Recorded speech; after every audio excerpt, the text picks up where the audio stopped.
Feel your own weight bearing down up on the ground beneath your feet.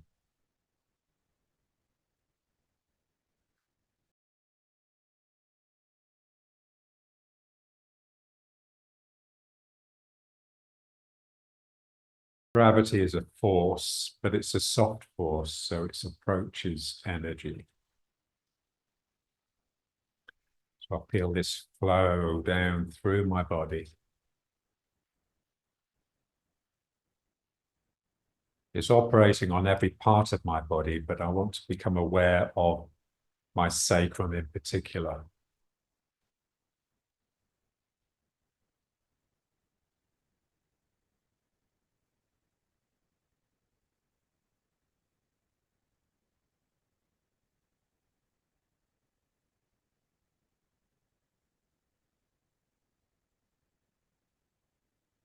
And then let's trace that flow. And bringing the arms up and then down, like your head is collecting these lines of flux, these lines of flow, drawing it down the spine, particularly to the sacrum, where it branches across the hips into the legs and down into your root. And then again, up. So you're collecting, channeling, rooting.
And then just into riding horse.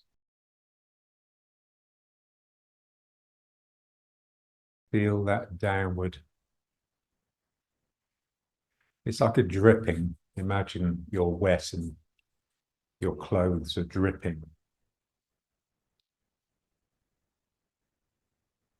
Bruce Lee used to say, flesh on the underside.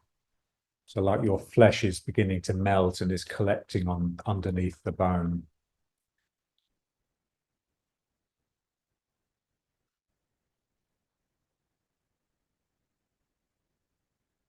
And let's just drop the hands. And now we want to feel the levity.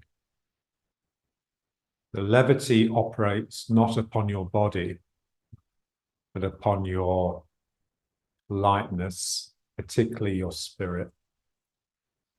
So in the same way that there's a force of gravity that's pulling your body downwards, there's a force of levity that is trying to pull your spirit upwards, and we resist.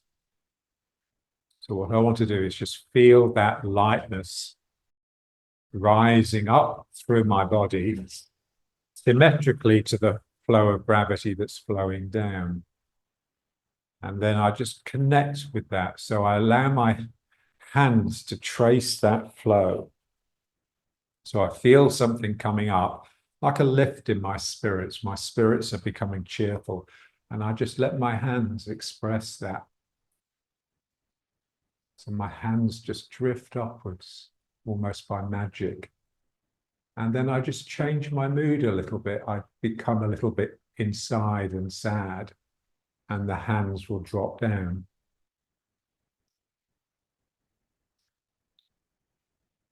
It's the imagination. The imagination is the ability to put images to feelings. And that's what we're doing here. I'm using my body to imagine this flow upwards.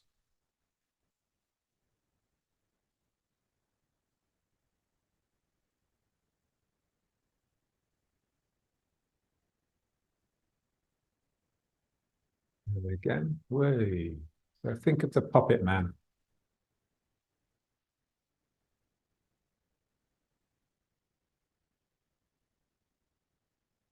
It's lovely. Yeah, so in the same way, when you die, your body will become part of the earth again. In this sense, when we die, our spirit becomes part of God again. And that's where its true home is. So that's, in the sense, it's just trying to lift upwards to that sort of vacuum void that surrounds the earth.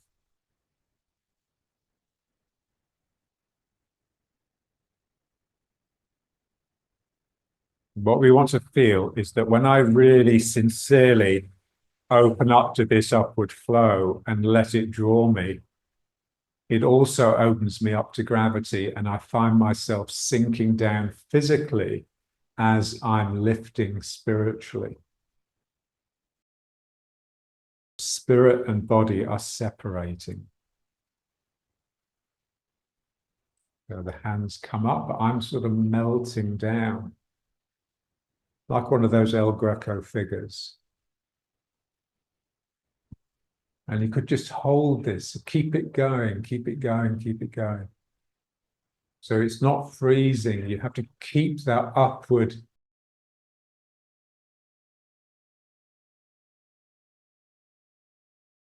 If you can keep that going, it operates directly on the heart. This is the only way really to get the heart open, is to somehow keep your mind aware, present on the exercise. Stop the mind from thinking. And then I just let it down again. And now let's reverse the circuit that we did. So now the levity is rising up my body, bursts out of my head and my heart, and descends like a rain all around me, like a fine drizzly rain up the body, out of my crown, flows down into the ground. My roots gather that water, draw it back up from where it evaporates and precipitates.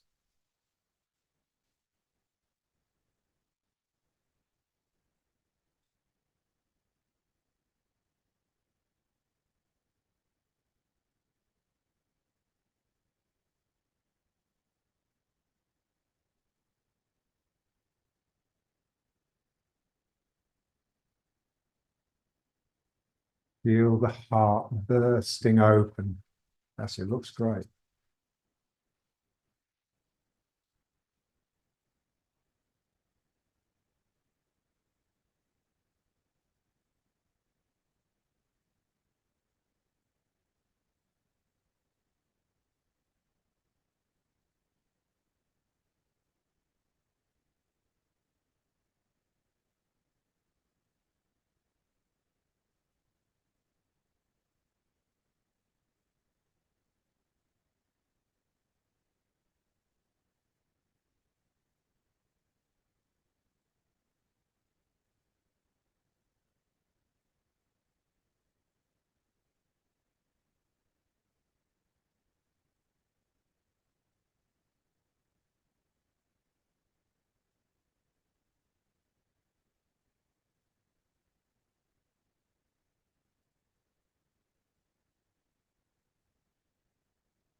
coming into riding horse, as though we're doing the two-circle exercise in order to get into this position. And again, a balance of those two forces, gravity and levity. If I just let gravity take over, then my hands would drop down. If I just let levity take over, then my hands would lift up. So there are those two forces in operation and they're balanced. And that's creating this image of stillness, which isn't really still. It's a balance of two movements. And that's Tai Chi, really. Equilibrium. So we're equilibrating the up and the down, and now we'll start equilibrating the turning. So now the two circles. Turning one side to let someone through, reaching with the other hand, and then turning the other side. So whenever I'm standing still, there's that balance between gravity and levity, but there should also be this balance between a tendency to turn to the right and a tendency to turn to the left.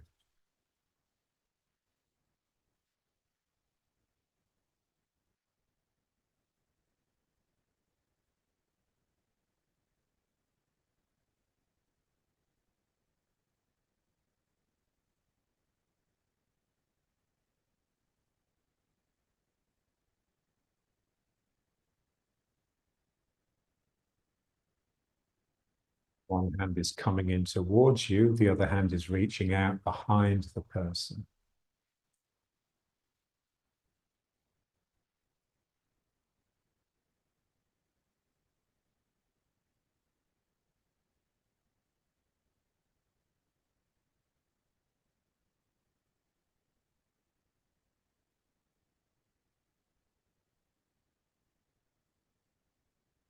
Feel your mind expand to reach out and enclose, and then the mind tightens and contracts to draw something in.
Extend the stance a little.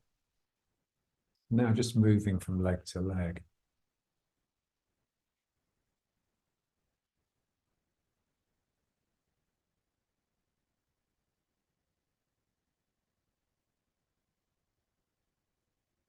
Now I'm getting my feet and my legs to breathe. One leg straightens along with its toes, the arm and the fingers, and then they clench and contract, and that pulls me.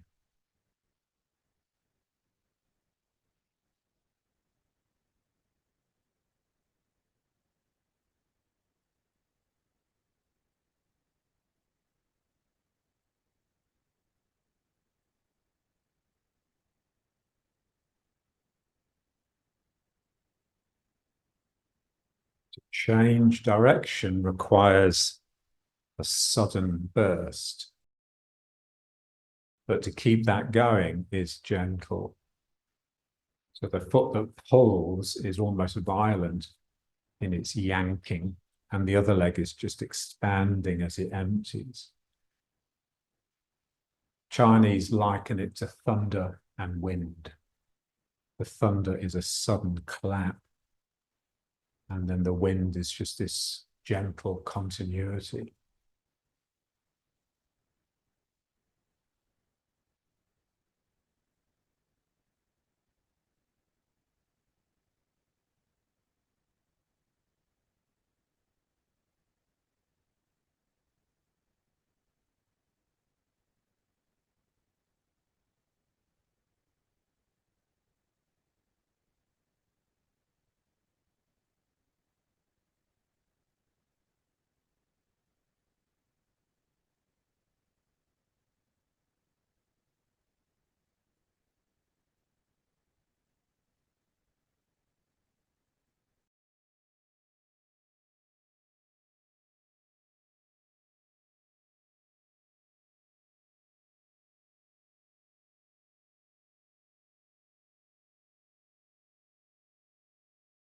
Try and make sure your toes are becoming activated. Toes are really stretching and splaying, and then they claw at the ground to pull me back.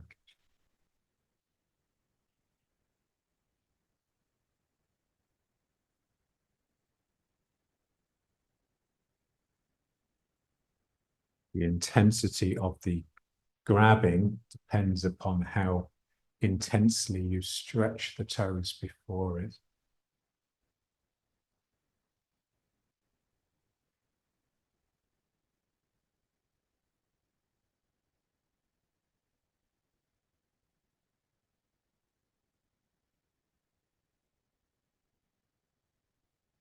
And then the same thing, but with the feet in bow and arrow.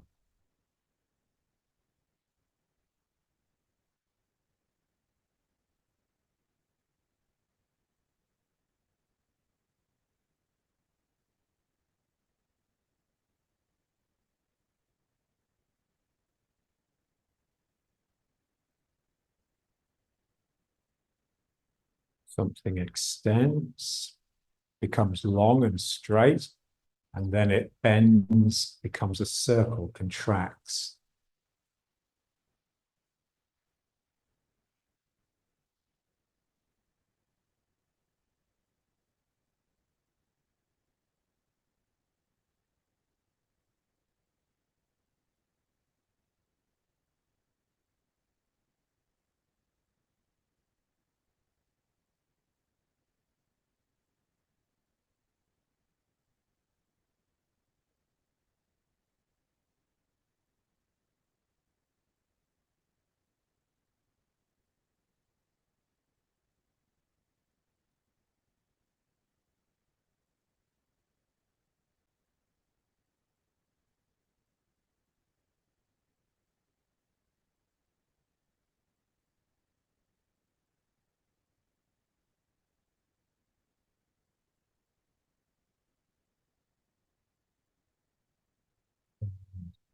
Other foot forwards.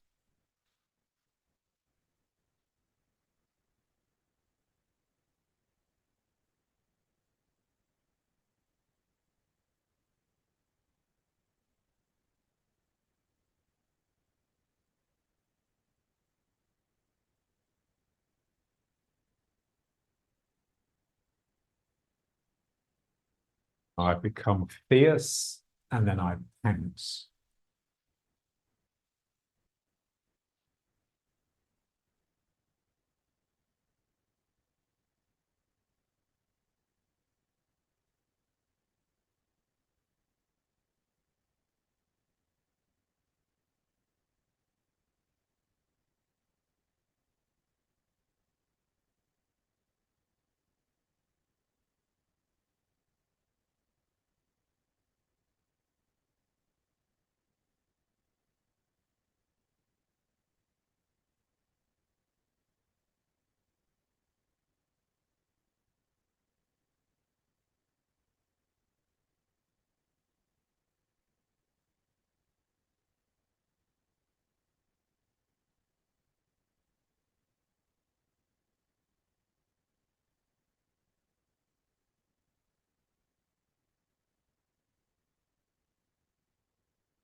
Try and straighten your legs as you come forwards. Try and straighten that back leg as much as you can. So the muscles, it's like they're coiled around the bone and they really tighten to squeeze into the bone, and then you contract. The Chinese talk about packing the energy into the marrow.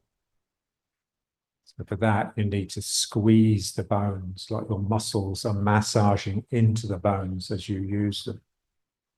But particularly as you stretch them.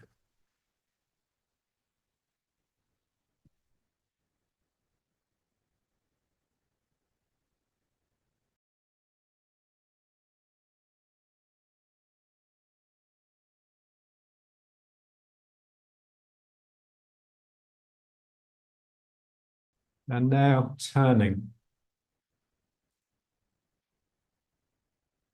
in order to stimulate the levity. As soon as you start turning, the rising becomes stronger. If you were to turn fast enough, you'd take off.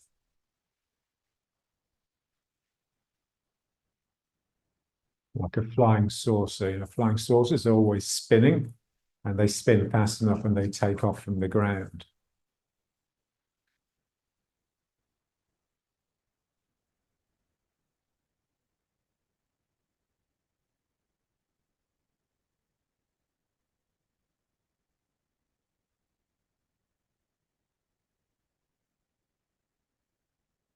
To let the room go. I just feel that swirling.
So in the poshest part of Tel Aviv,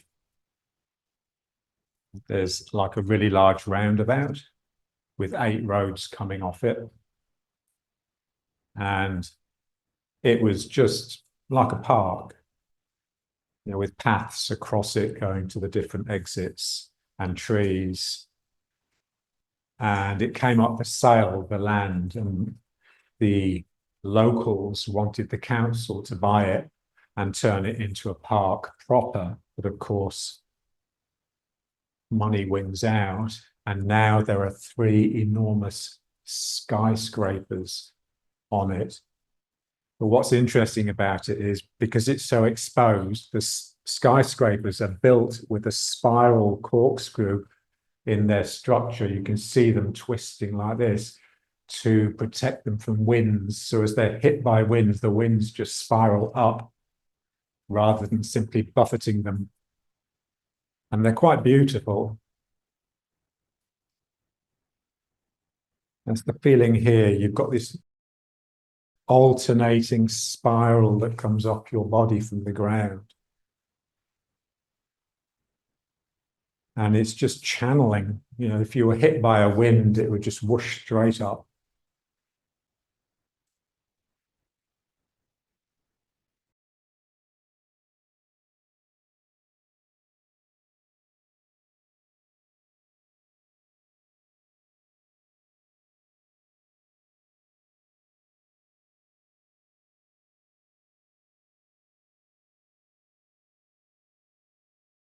Into the second one.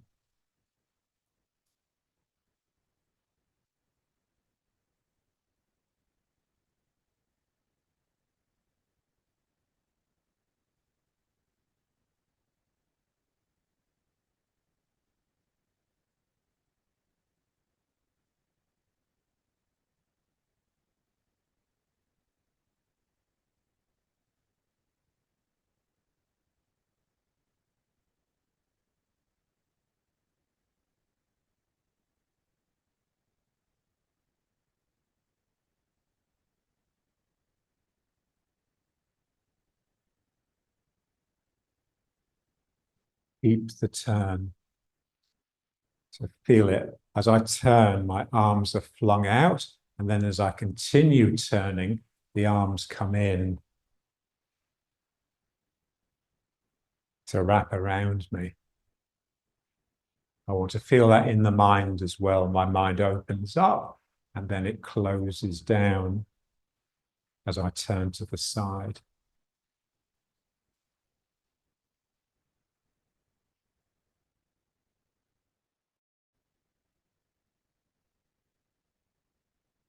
So the centripetal, the force that draws inwards, is like a quiet seriousness.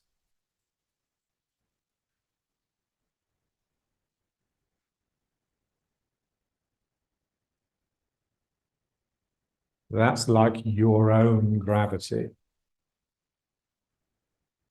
My own gravitational center is being operated upon by the earth, but it's also itself operating upon me, upon every part of me.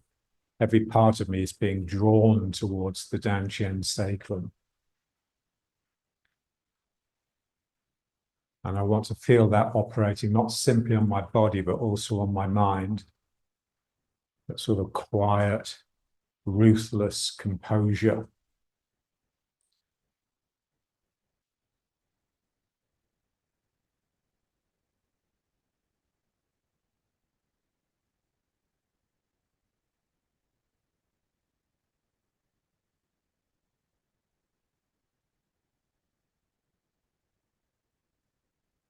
And now the figure of 8.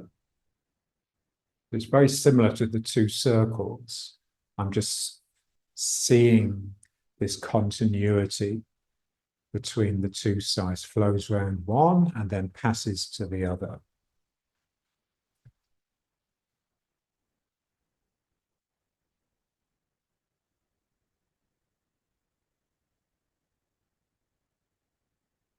As I come into this leg and bring the figure of 8 round, I want to feel that as an energetic reality. As I bring the weight into the leg, if I can stay relaxed here, then like a plume of energy is squeezed out, and that's just becomes the figure of 8. So there's a plume of energy here, and then there's a plume of energy here. Nitzan calls it the skirt, and John used to call it the quivers. You know, like quiver that holds arrows.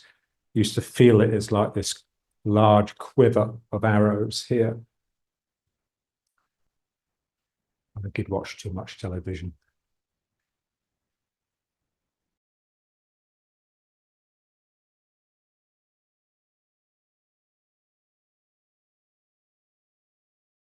We're doing this in the form all the time, you know, when we come into a foot and this hand sweeps the leg before this hand pushes. That's just what's happening there, like single whip, you're sort of taking this plume and sending it out. So every posture, really.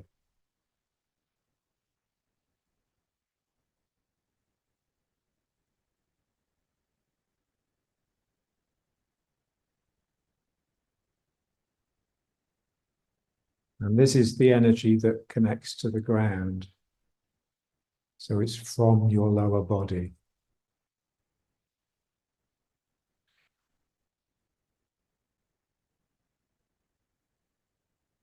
It's feeling something drops down and drags along the ground.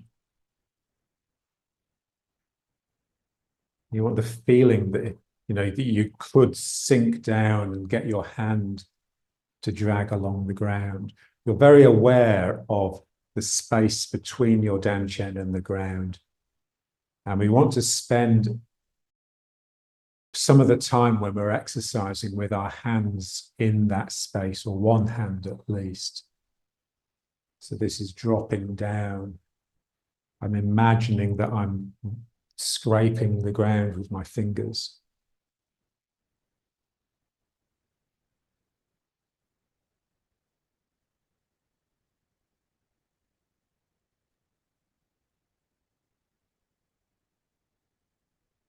And then the same thing, but with the stepping. So round this foot, step, around this foot.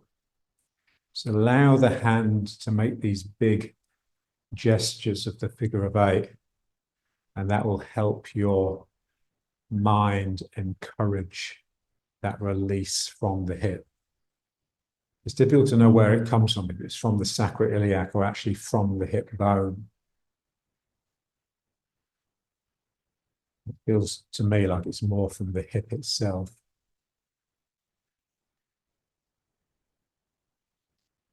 But all of these things, it's like the mind, the body, and the energy dictated by the spirit. They're all in different dimensions. They occupy the same space, but different dimensions of the space. And they don't always correspond.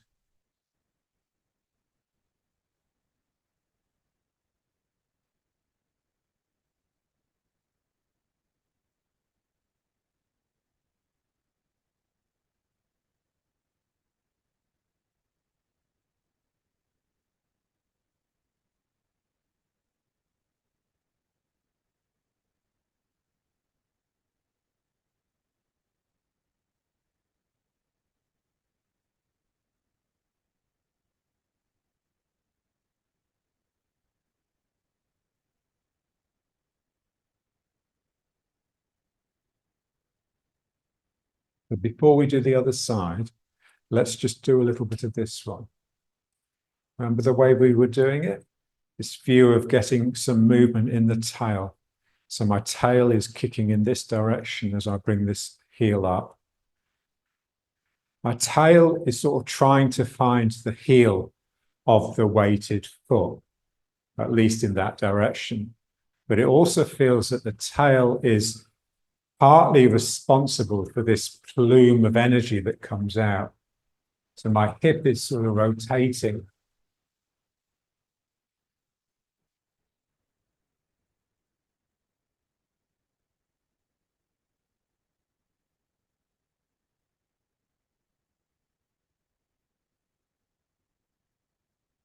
In one sense, I can feel the tail burrowing down the leg and into the heel of the foot that's got the weight in it.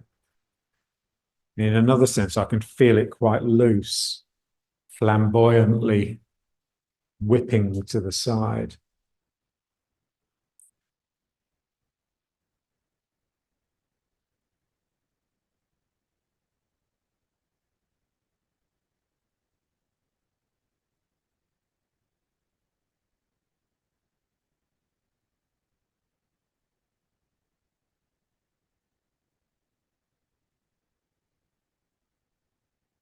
Now just a little bit, getting the tail to come under and back.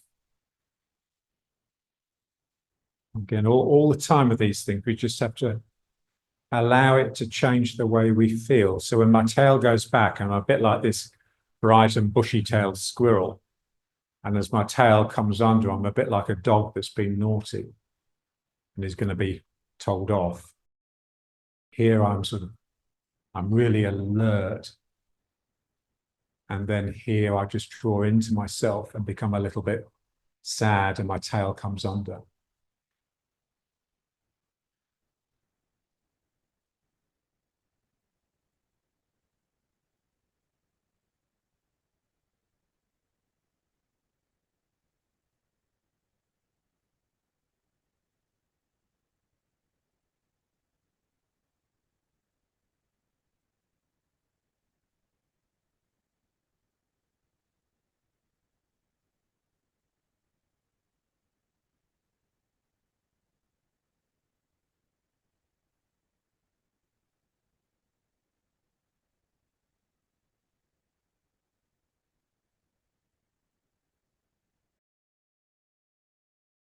And now let's try the other side with the figure of eight and the stepping.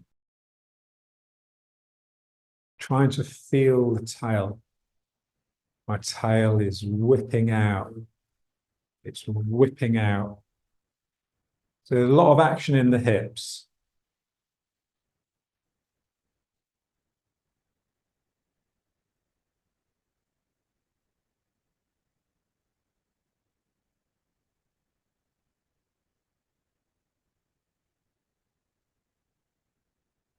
somewhat meretricious.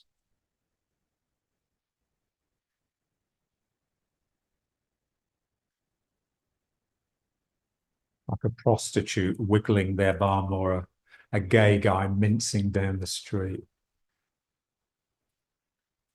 Just a lot of activity in that area, in the tail. So it's naughty and suggestive.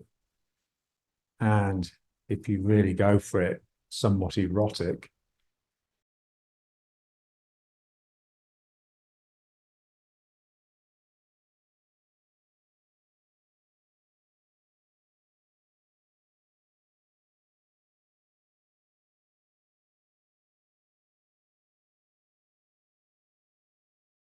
And the squirrel is it's a good imagery. That could be our latest animal in the zoo. It's the way the squirrel's tail comes up the spine and then curls just behind its head. That's the sense here. My tail is, it's coming out and making these gestures, pluming up and then descending.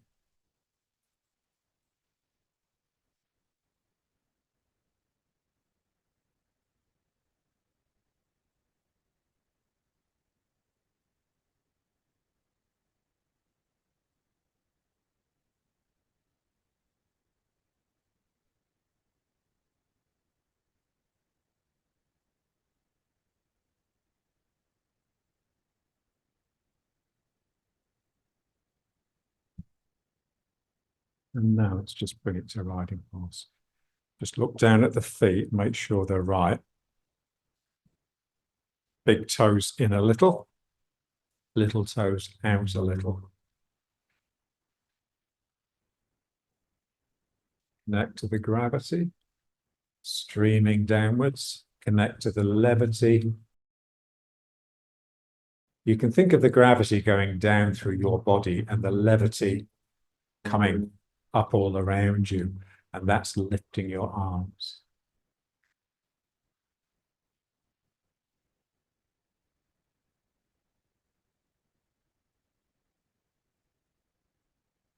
We could equally think of it the other way. Gravity is like the rain that's descending all around you, and levity is very much something that's coming up your legs and spine and out of the top of your head.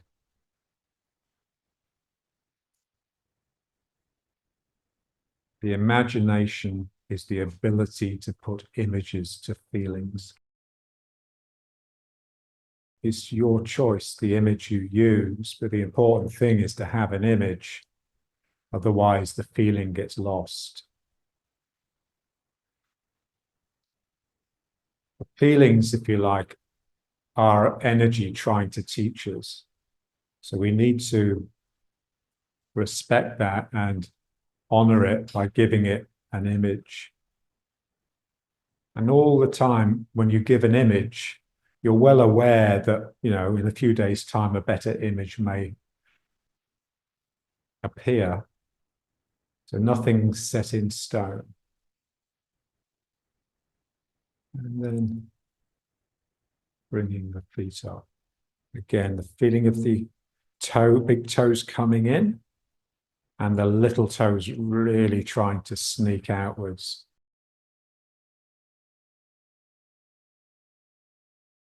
Feel the heels. So one sense my heels are trying to do this. In another sense, my heels are trying to do this.